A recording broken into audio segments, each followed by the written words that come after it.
భారతదేశ చరిత్రలో job calendar release చేసి నోటిఫికేషన్లు ఇవ్వకుండా ఉన్న ఏకైక రాష్ట్రం ఏదైనా ఉన్నా అంటే అది తెలంగాణ జాబ్ క్యాలెండర్ మాత్రమే గుర్తు చేసుకోవాలి.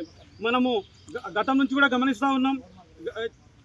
దాదాపు 2 లక్షల 1 ఇయర్ సంవత్సరం లోపలే 2 లక్షల ఉద్యోగాలు ఇస్తానని చెప్పేసి దాదాపు తెలంగాణలో ఉన్నటువంటి అందరినీ కూడా తెలంగాణ నిరుద్యోగులందరూ కూడా మోసం చేసినటువంటి పరిస్థితి మనకు కనబడతా ఉంది. చాలా వేదికల్లో సీఎం గారు ఒక మాట అంటుంటారు, ఎప్పుడు 60,000 ఉద్యోగాలు ఇచ్చినాం 60,000 ఉద్యోగాలు ఇచ్చినామని. సరే, మీరు అన్నట్టు 60,000 మీరు క్లెయిమ్ చేసుకున్నా ఇంకా 1,40,000 ఉద్యోగాలు మీరు ఇవ్వకుండా మమ్మల్ని తెలంగాణ నిరుద్యోగులను మోసం చేస్తున్నటువంటి పరిస్థితి కనబడతా ఉంది. మీరు 40 లక్షల కుటుంబాలని 40 లక్షల ఉద్యోగులని మోసం చేసి మీరు రేపు మళ్ళీ గద్దెనెక్కుదాం అనుకున్నారేమో. ఎట్టి పరిస్థితుల్లో గద్దెనెక్కము.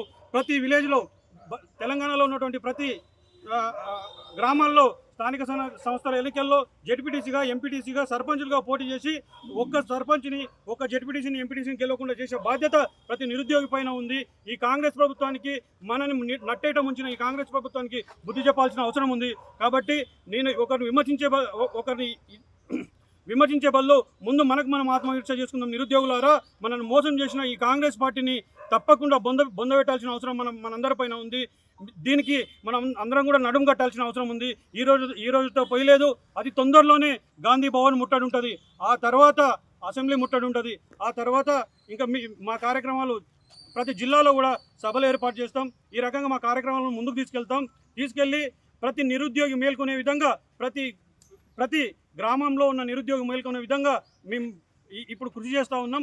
ఇదే రకంగా మాకు కనుక నోటిఫికేషన్లు ఇవ్వకుండా తాత్సారం చేస్తే రాబో కాలంలో వచ్చే ఎలక్షన్లో కనీసం డిపాజిట్లు కూడా లేకుండా ప్రతి ఎమ్మెల్యే క్యాండిడేట్ డిపాజిట్లు లేకుండా ఓడగొట్టేందుకు మేమందరం కూడా కృషి చేస్తామని చెప్తూ ముగిస్తున్నాం.